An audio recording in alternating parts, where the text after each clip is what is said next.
Up next, we have Ken Gifford. Ken is the founder of R3 Contingencies, and R3 Contingencies is a very interesting company based in New Hampshire and Massachusetts. And what they do is they offer legal services, and they more specifically help people with the logistical matters, the phone calls, those little things that matter when people get arrested or hospitalized. So Ken's going to be on, he's going to explain the things that his company does that really fill in the gaps for people in New Hampshire and Massachusetts.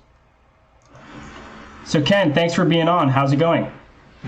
Pretty good. How about yourself? I'm doing well. Thanks a lot. So Ken, tell us in a nutshell what it is that you do and R3 Contingencies does, and kind of how you got started in all this.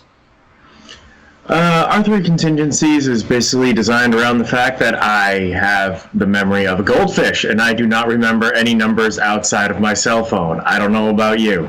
I think I know my mom's number. Yeah. Yeah, pretty much. Everyone has that one number that never changed from childhood. Yeah. But when I got arrested, I did not have my cell phone on me, so I could not remember any numbers to call. That one number I had memorized, they wouldn't pick up the phone because I was calling from an unknown number. So from that point on, from my 5-mile walk back, I was like, this is a problem. I think I could fix this. So I went about establishing R3 Contingencies. Now you have one easy to remember number that you give us a call, and we'll call your contacts, your family, your friends, your pet sitter, your doctor, your lawyer, whoever you need us to call for you. Let them know what's going on. If you need it, we'll bail you out, send a ride for you, even deliver Uber Eats in the hospital, because hospital food is only slightly better than prison food. Great. And so how many people are you guys currently serving? Last time, I can tell you how many accounts we have. We have a hair over 2,000. As for people, I'm not sure, because we have a fraternity, and that's account number 798. Then you have member 798A, 798B, 798C. So yeah. I see. And what were you doing beforehand? Did you have any experience in this field before? Oh, God, no. I was selling insurance, and I was a business consultant. So this is completely new for you. And so did you have to basically learn all this on the job? Was there tell me about how that went in the beginning. Well, learning that there was a need for this was, getting arrested. And when I was in jail, there were a lot of people who needed $100 to get out. That's it, $100. But they didn't have the $100 cash on them. They couldn't get a hold of someone who was willing to come and bail them out. And literally, you have people sitting in there from, falling and hitting a window, and they got a call because they were drunk. Now you're getting arrested. The paperwork has been a mother to learn how to navigate, and the more you get into this, the more and more disappointed you become with our legal system. And what do you think people misunderstand about the legal system? I think a lot of people already in America are disappointed with it, that it's Kafkaesque, it's very punitive. It's difficult to navigate, it's expensive. But is there anything kind of unique that you've seen? It's not unique anymore, but when I first started, and I see this a lot now, I run into the problem of how things should run versus how things are run. For example, you're driving your kids home, you get pulled over, and cop takes you out of your car, tests your cotton candy, it comes up positive for meth. You go to jail for 3 months while they sort the whole thing out. And it turns out they're wait, not meth, cotton candy, my bad. You're okay, you messed up, I get to sue, right? And it's no. Wait, what do you mean no? Well, you have to prove that the cop acted maliciously. Right. So whatever the action is, it can't be written off to my bad, or I'm sorry, he's just dumb. Right. Which is part of the qualified immunity doctrine, and that could be its own presentation or documentary we could do on trying to pin the police on bad faith. Right, that's the idea. Yep, they're bad faith, malicious, or sometimes they don't even know what they're doing is wrong. But they've been doing it for so long. Recently read over a police report. It was 380 pages.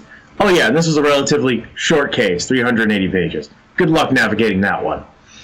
And saw something, and I have no legal training, total disclaimer here. Saw over 38 mistakes, from like written on the warrant, to how they wrote up people's stuff, to just them translating graffiti on a wall. So one arrest had a 380-page document associated with it. So you're saying one arrest had a 380-page report associated with it? Yep. And so what in the world did that report even have in it? Eyewitness statements, what they saw. They also have... It's not a transcription because they literally say what I'm writing here isn't... It's my rough interpretation of the interviews. So, you know, if you say A, B, C, and they say X, Y, and Z, it's not such a big deal. On the other hand, if you say this is actually one of them, no, that's not what happened. And they wrote it down as, yes, that is what happened. So it's the police's account of it. They try to hedge their bets, but once it actually gets into court, the judge just takes their word. Correct. And the juries often just take their word because they're the police. Almost. Again, you're running into what you think should happen versus what does happen. Here's what happens 98% of the time. You sit in a jail cell for 3 to 6 months, the DA comes to you with a plea deal and says, sign this, and you say, fine, just get me out of here. Right. So it's never brought to light. There's never any accountability for it. Yeah. And this is interesting. I actually had a friend that was traveling. I'm in Texas, and he was traveling back from Colorado into Texas and was arrested.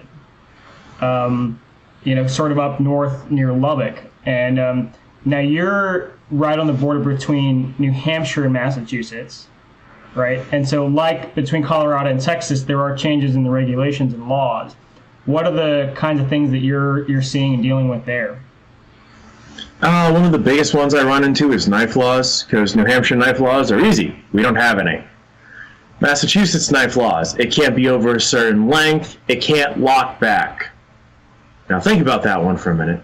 That means if you have a knife like this, and you can't push the blade down so you know it doesn't come back and hit your fingers while you're working with it, it's illegal in Massachusetts. Wait, it has to lock back, or it cannot lock back? It cannot lock back. So basically you can have a steak knife or a box cutter. Yep, pretty much. And do you see anything drug related in that area as well? Yeah, but that's mainly because New Hampshire is still barbaric when it comes to cannabis laws. Like, it's decriminalized. That doesn't mean it's not illegal, especially depending on amounts. Whereas you can go right over the border and, hit up a pot shop and bring it back.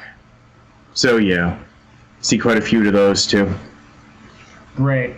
And so, could you give me an example of, a couple people that you've helped recently that come to mind as like, this is why I'm running my company, that makes me feel proud? So there's a guy, and I remember this one because he got tagged in Lawrence. Gets pulled over. Cop asks to search him being naive and a nice guy, goes, sure, whatever. Cop pats him down, finds a knife on the guy as big as my pinky. It locks back. It's illegal for him to have. He gets arrested. We get the call, well, how much does he need for bail? Well, he needs $40, because Mass doesn't really do bail so much anymore. The $40 just for the bail commissioner. Okay, so we send someone down, they pay the bail, and I'm like, okay, when the guy gets out, he'll give us a call. Calls us, he's like, okay, I'm out. And so I call the jail, and I'm like, I'm sending an Uber there, and they go, you can't. I'm like, okay, I'll send a Lyft. You can't. Can I send a taxi? Because I'm like, wait, what? Like, do you have regulations or something? No, we don't allow pickups at the jail. We take the person and we bring them back to the courthouse. And I'm like, wait a minute, where the hell is this poor guy? Because it's like 9 o'clock at night at this point. And they took him to the courthouse? Yep. At 9 at night? Put him on a bus, brought him to the courthouse, we're like, bye! Oh my goodness. His wife is calling us every 5 minutes, like, where's my husband? Where's my husband? Where's my husband? I'm like, I'm figuring this out. Hang on. Wow, that's really nutty. and so you guys also deal with hospitals and hospitalizations. What's the story from there? From that business? System is pretty much the same, but how that one started is someone who was a veteran actually said, can I use this for when I get hospitalized? Because I black out, I wake up in a hospital, I don't have my cell phone, I don't have my wallet, I don't know who to call. And I was like, yeah, sure, why not? It's pretty much the same system. So yeah, now you have the one easy to remember number you can call. We also issue cards, which is another thing. Parents with children with autism, all the jails, at least in New Hampshire, know to look for our card in the wallet because it makes their lives easier. Do you really want to get this guy processed, which takes like 3 to 4 hours on a good night, have him call us, and then I send someone to bail him out within the hour? And then you got to go right back through the process of logging him out. When you could just get bailed out and go home. Pretty much. I see. Great. So what's next for R3 Contingencies? Earlier, the audience doesn't see it, but earlier we could see the studs in your office walls. All walls were getting knocked down or moved or something. You're renovating. What's going on? What's next? We actually just got an office, so yeah, we're currently setting up, and as you said, it's a little bit of a mess. And we are trying to move into New York, Texas, and Florida. And just because they're big states, or is there anything in particular? Because we've had people saying, hey, I want you down here, and I'm willing to buy a membership to prove it. I see. So the demand is there. And so do people find out about you guys mostly through word of mouth, advertising? What is it? Advertising, word of mouth, and occasionally stuff like this, podcasts, interviews, or some people randomly just find our card laying around and give us a call. Right. And what would you say, it's rare to see a company like yours, right? I don't know if you are the only guy doing this in the United States. You are. Okay. You are. Looked, we are. Okay. So what do you think is the implication of this service, for the greater, for society as a whole? Is there an implication? 20 years ago, this service would not have been necessary. 20 years ago, no one would have believed the types of things you read in the news. Had you told me 20 years ago I was recording a cop and he took my camera away from me and deleted the footage, I would have called you a liar. Had you told me 20 years ago the cop shot my dog and it was doing nothing, I again would have told you were BSing me. Nowadays, this type of stuff is normal, everyday practice. And the fact that people are willing to pay, in some cases, our most expensive plan, not customized, just most expensive, is $1,200 a year, and they want to tack on the $800 rider so that the police can't get any more information on them. And these aren't people with records. These are not criminals. These are not bad people. These are dentists. These are college students. These are people who have fathers who are lawyers. They see the system and they go, holy crap, I never want to get arrested. And if I do, I want to get out and have them have as little information as possible. The fact that the market is supporting something like this says that we have a huge systemic problem right now, and no one's addressing it. And it's would you say that it's something that's really broken from top to bottom? Hugely broken from top to bottom. Most cases are pled out. We did a thing when we went to Liberty Fest, and it was, you've been sitting in a jail cell for 6 months. You didn't do it. The DA comes to you and says, sign this and you'll be home by dinner, but you got to plead guilty. Do you sign it? Majority of people went, yes, I'm signing that. I'm getting home. Another 25% went, no, I'd fight it. And then I talked to them for 5 minutes and they went, you're right, I'm going home. Very few people, after thinking about it, actually wanted to stay and prove their innocence. Prove their innocence. That's the problem, right? Right. So, and is there any segment that is there any segment that you think is important, or is it really the whole system? It's really the whole system. One of the things that particularly bugs me about America is, if the police want to, they can give the press your picture, their version of the story, and the police are actually legally allowed to Photoshop your picture before they give it to the press to make sure that you fit the narrative. But you didn't know that one, did you? I did not. Yeah, that's terrifying, isn't it? Yes. And this is before you're even convicted. All the charges could be dropped before this even happens, but the police are still allowed to do it. In every other first world country, they have to wait until you're convicted before they can talk about it. Wow. Okay. Well, looks like I've definitely learned a couple things from this interview, and I think there's a lot of things that people should know about the criminal justice system, and we could probably have you back on another time to do that, but we're out of time for today. So again, Ken, I want to just thank you for being on and for really creating this unique service and for digging into these problems.